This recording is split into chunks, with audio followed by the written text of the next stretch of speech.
Dulu kamu ketika usia 7 tahun atau 8 tahun biasanya ngapain aja? Atau permainan apa yang sering kamu lakukan? Pada umumnya, anak seusia 7 tahun atau di usia 8 tahun itu lagi pada sibuk-sibuknya main sana-sini, kejar-kejaran sama teman-temannya. Tapi beda cerita dengan anak laki-laki dari Begusari India yang bernama Amarjit Sada. Di usianya ke-7 tahun, dia sudah melakukan pembunuhan berantai. Lah kok bisa anak sekecil itu melakukan tindakan yang sadis seperti ini? Yang bahkan secara normal, orang dewasa itu nggak akan melakukannya. Bagaimana ceritanya dan apa yang terjadi pada Amarjit Sada? Apakah dia psikopat termuda di dunia? Tonton videonya sampai akhir bersama aku Devi Uswita. Terjadi di Begusara, India pada tahun 2006. Begusara, India merupakan wilayah yang miskin dengan pekerjaan rata-rata penduduk sebagai buruh yang bayarannya di bawah standar. Hingga suatu hari tiba-tiba ada sebuah keluarga yang kehilangan anak perempuannya.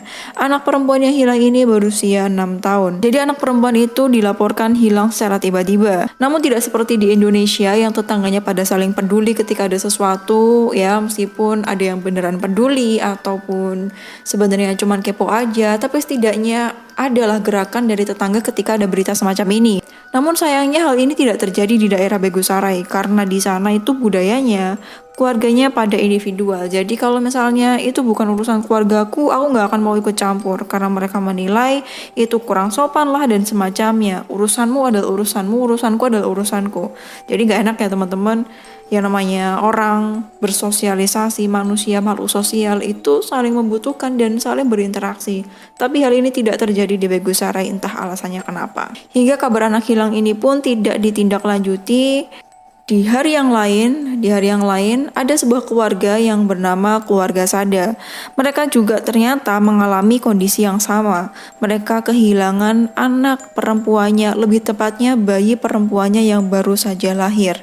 Namun karena seperti yang aku bilang tadi, keluarga di daerah sana itu tidak saling peduli, jadi mereka menutupinya dan membiarkan hal itu seolah-olah selesai begitu saja tanpa melaporkan ke polisi ataupun apa. Hingga 1 tahun kemudian di tahun 2007 ada bayi umur 8 bulan yang hilang. Jadi ceritanya ibu dari bayi itu adalah seorang guru yang dia harus ngajar, dan ketika dia ngajar gak mungkin dia ninggalin anaknya. Hingga kemudian dia ajak anaknya ke sekolah. Ketika dia mengajar, dia tinggalin anaknya itu di dalam sebuah ruangan yang kosong. Agak aneh juga sih, kok bisa dia ninggalin anaknya sendirian di ruangan yang kosong, masih bayi pula. Hingga kemudian ketika dia ngajar dan istirahat, dia kembali ke ruangan itu tadi, anaknya tidak ada di ruangan sana. Anaknya hilang, ibunya panik dan dia berusaha untuk mencari anaknya ke sana kemari namun tidak menemukan hasil. Ketika mencari anaknya, dia lewat rumah keluarga Sada. Ketika dalam perjalanan mencari anaknya, dia lewat depan rumah keluarga Sada. Karena dia pernah mendengar isu bahwa keluarga Sada ini pernah kehilangan bayi perempuannya, dia mampir ke rumah keluarga Sada. Kemudian karena merasa senasib, mereka saling curhat satu sama lain. Dan setelah curhat itu, akhirnya mereka berspekulasi, wah jangan-jangan pelaku dari hilangnya anak perempuan kita ini adalah orang yang sama. Hingga kemudian mereka memutuskan untuk lapor ke polisi. Hingga kemudian polisi melakukan penyelidikan untuk menemukan siapa sih pelaku yang menyebabkan anak-anak perempuan ini hilang. Hingga pada akhirnya mereka berhasil menemukan pelakunya. Dan yang bikin mereka kaget, ternyata pelakunya adalah seorang anak laki-laki yang masih berusia 8 tahun, Amarjit Sada, anak dari keluarga Sada itu tadi.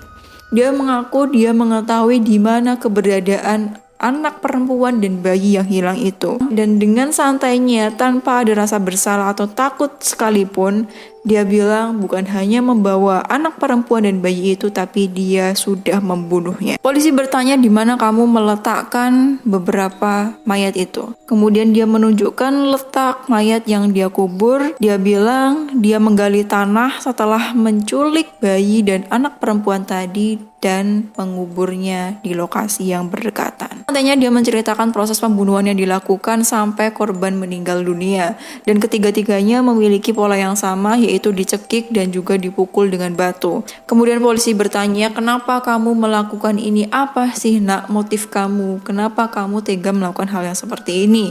Dia bilang karena bosan.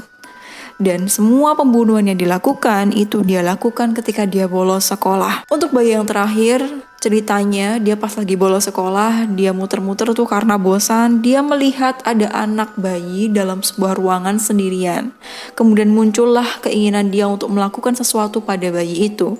Diambil bayi itu, dibawa ke lapangan tanpa ada orang yang tahu.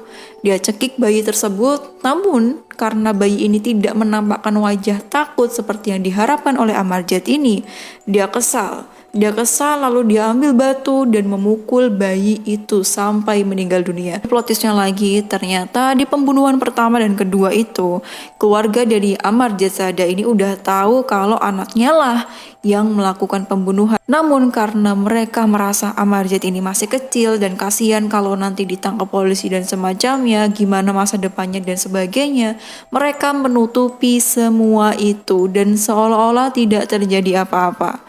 Ayahnya bilang dia sempat menghukum Amarjad, namun dengan pedenya Amarjad tanya, "Ayah kenapa memukul aku seperti ini? Aku salah apa?" Jadi seolah-olah dia tidak tahu bahwa pembunuhan itu adalah sebuah tindakan yang keji dan sangat-sangat tidak boleh untuk dilakukan.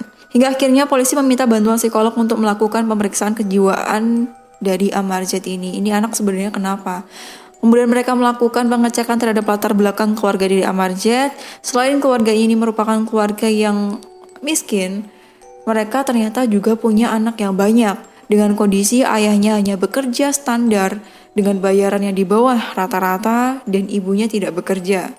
Sehingga dengan kondisi seperti ini, banyak sekali anak mereka yang tidak keurus, salah satunya Amarjad.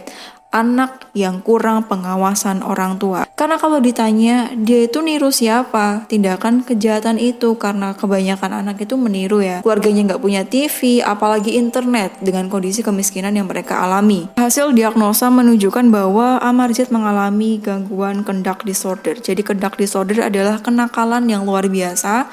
Biasanya ini dialami oleh anak-anak dan beberapa ciri yang muncul bagi anak yang mengalami conduct disorder adalah kebanyakan anak jadi temperamental, memukul. Ada di beberapa kasus ketika keinginannya tidak diturutin, dia bisa meludahi orang dan melakukan kekerasan fisik. Hingga akhirnya karena Amarjad ini masih kecil, dia tidak dipenjara, tapi dia dibawa ke tempat penataran kesehatan mental karena kondisinya. Kemudian di tahun 2016 dia dibebaskan, Amarjad dibebaskan.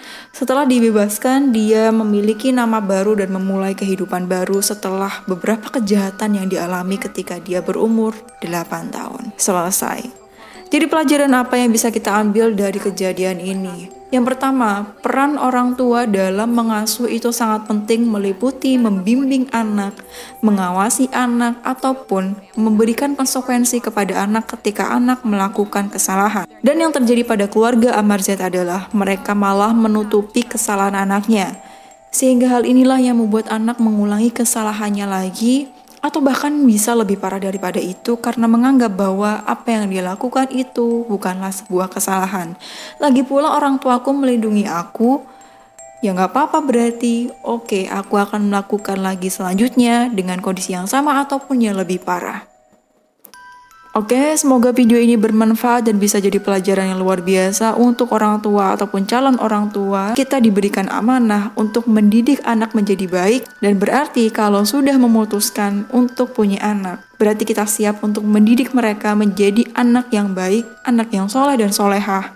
Bukannya malah melepaskan mereka begitu saja tanpa ada rasa tanggung jawab. Oke teman-teman, sampai jumpa di video selanjutnya bersama aku Devi Puspita in another serial killer beserta pelajaran yang lain. Semoga kehidupan kita lebih baik. Jaga diri kamu. Wassalamualaikum warahmatullahi wabarakatuh.